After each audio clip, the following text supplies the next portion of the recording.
এই মূল্যবান ভোটটাকে কেউ নষ্ট করবেন না ইনশাআল্লাহ।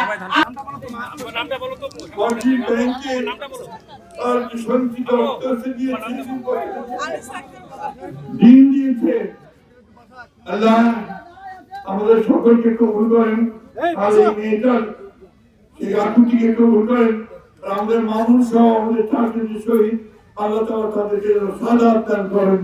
আমাদের সকলে আমরা বলি আমিন।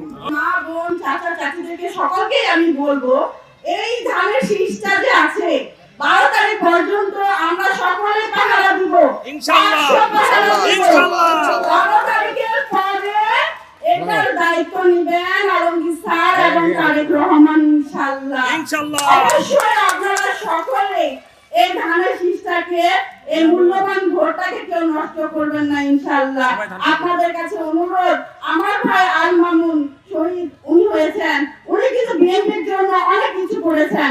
আমার ভাই একটা রাত ভালো করে বাসায় ঘুমাতে পারে নাই, আমার ভাইকে কত জায়গায় যে লুকিয়ে থাকতে হয়েছে, এবং কি বিয়ে করতে বিয়ে নতুন লোকের রাখতে পারেছিল, কিন্তু তার এই স্মৃতিগুলো আমাদের এখনো কাঁদায়।